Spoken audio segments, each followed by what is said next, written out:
Hi. In this video I will explain how to add a debt in your acceleration program. Let's say that you are new to the program, and you're going to add new debt. Here at the top left, you're gonna see the word debt. Right now you are on the dashboard, which is pretty empty because it doesn't have data. So you're gonna click on that, and click either this plus sign icon, or this one which is exactly the same. Sometimes it's more convenient to click this one because you have a long list, so whatever it is closer to your mouse. And then, once we click on it, we are gonna have a new depth. Notice that we already had an empty depth when we started.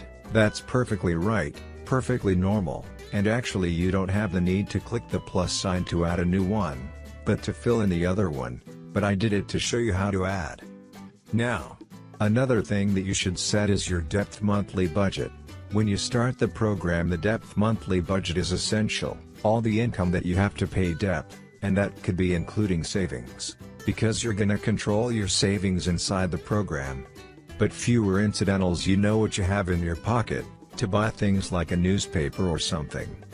So, let's say for the sake of the argument, that you're gonna put 4,000, and of course, you have to be realistic, not the number, have to be the maximum that you can afford, because the whole purpose, in addition, to pay on time, is to pay less, and pay faster your depth, by contributing, by using a little bit of excess money to pay your debts.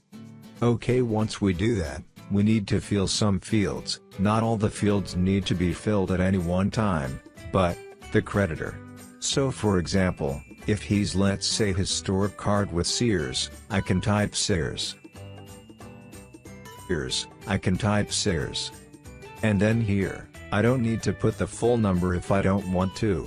I can put, for example, if his credit card is Sears also has a credit card, I can put the credit card number, whatever it is, for example, Visa. If it was a store card, I will put, for example, a Sears, and then I can put the last four numbers, for example. Evidently, you can put the full number, but with this one, by putting this, is enough for you to identify the debt, and in case of the fact that you lose your IDs, or whatever somebody enters, they're not gonna see anything of value, card numbers, or passwords, or anything like that, because you are not requested. You don't need to enter a username, passwords, or anything like that. So this is extremely secure. And not only secure because of encryption, but also it's secure because no data is provided to anyone except you. Then we have the type. The type will be explained in another video, as a matter of fact in many videos, but you need to know in this particular case, we can put store cards, so that would be a possibility. I mean, this is a store card after all, so that's what it is. So we will put that this is at 0 AP expiration date. We will explain that in another video, but essentially, this is the date when you have a zero interest debt, like for example, a new credit card that is giving you 12 months, 15 months, 18 months, sometimes, even more. You can have the expiration date of that offer here. Then you have here the number of the month if you want to calculate. For example, let's say that they gave you, and again this is going to be repeated in another 15 months, for example, you can put 15, and then have the date of those 15 months, and this should be precise, the date that the statement will tell you, but this is an approximate based on today's date. Then they do one date, this is black because we have seen literally in the past. So I'm going to put whatever it is a truth, whatever is the truth, or I can put in this case let's say 21st. This is the actual April if this one had these where the APR could be, should be, and most of the time will be 0. But it might be also a very low APR, and also has a special offer at that low APR, that happens to that you have a 3%, 4%, not to be confused with the fee that a credit card can charge you for transferring a certain amount to another card, or to your own account maybe. So in this case, we're gonna leave it as 0. But usually, we don't have anything here, this should be whatever is the truth. Something probably between 10% and 30% if it's a credit card, but it could be much lower if it is a card alone, or a mortgage. This one is a very interesting field. This is the statement closing date, or actually the statement closing day. It is the day of the month that your credit card or store card closes. Not yours, not your payment date, but your statement closing day. So for example, in this case, we're gonna put that as 25th. Usually, it's like 3 or 4 days more. And this is going to be important to select credit cards to pay with. But that will be explored in another video. Then, the limit of your credit card, let's say it's 5,000, then how much you owe, so let's put here 1,000.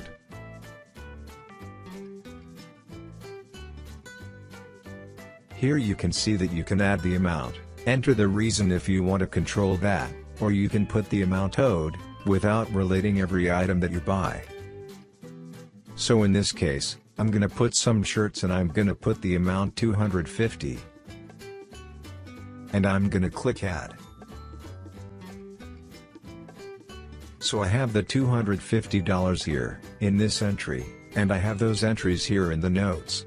So minimum to pay will be calculated here, it's the one that you want, but sometimes, you have a minimum to pay.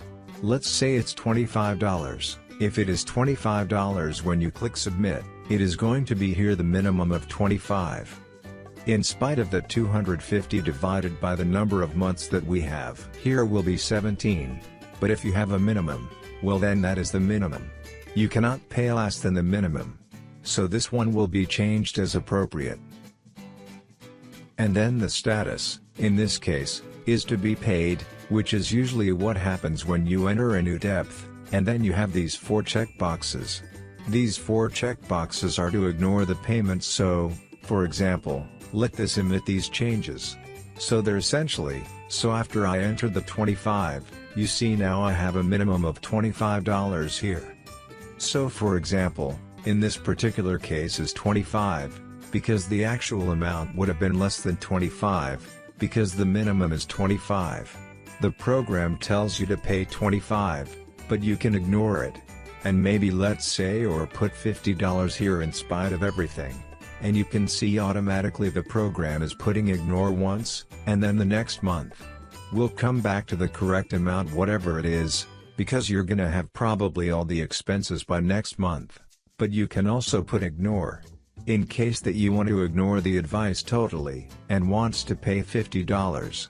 You need to be careful with this ignore, because even if the amount that you need to pay will be larger, you're gonna pay less because you're ignoring. It is safer to put ignore once if necessary, and then this one will disappear for the next month.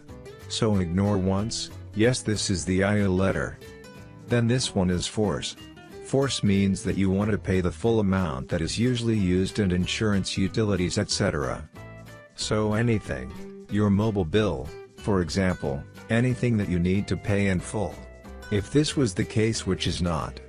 But if it was the case, I will click here, and then when I submit the changes, we see that this amount has changed to 250, because this is the total amount owed. So you're selecting pay in full, so full payment, and that would be that. So in this case, we're gonna pretty much eliminate this. Eliminate the pay in full, so meet the changes, and we're gonna go back to the most reasonable payment, which is the $25. And we'll take advantage of this offer at 0 interest. Then this button is to duplicate. This dispute sometimes is a nice way to duplicate. For example, when you have payments like PayPal payments, there are different dates, but they are with 0 interest. It is important that you duplicate. So you have exactly the same creditor name, same type, and same credit card, or debit ID, etc. So even the due on the date is going to be the same. And then, of course, you're gonna modify other things based on reality. And then here, we have the notes. You can add notes by clicking on it, or you can see the notes here, by hovering. So because I use this add, you see I can see the charges to this particular credit card. Otherwise, I can again click on it, and edit, even delete this entry if I want to. Or I could never use that when inputting the amount owed. I could have, for example, just click replace that case, and I can enter a reason or not. And if I put replace, that means that it is the total, for example, of the statement. Maybe I have an amount here because I forgot to enter something that is not correct. I can put the reason adjustment, put the difference at it, and then have the exact amount owed, or I can enter it totally. And I can put replace. And that's it. Or I can put subtract in case of a refund, for example. So basically, that's how you enter the depths. But as I said before, I will explain the different types in other videos, because each type has its own tricks of a speaker, its own advantages that you can use to have more control over your finance, and pretty much pay your debt as fast as possible. With this, even though this word debt monthly budget says budget, the word budget is not a budget. Budget is a terrible thing that actually promotes you spending more in the things you don't need, and this one promotes spending more and paying your debts faster. So stimulate your payments, and potentially, for example in this state, we can see that we have surplus money of $39.75. Obviously we have $4,000 here, and we are only spending. But in this case, 17, because of the minimum change, but when we put it at 25, which is the correct amount, it'll be 25 as we all know. So we have 25 and the surplus is $39.75. If we had these in real life, that means that you don't have that much debt, and you have a lot of money to use in investment, or passing these to saving, etc. So that's essentially what it is for now. And let's see other videos. Thank you.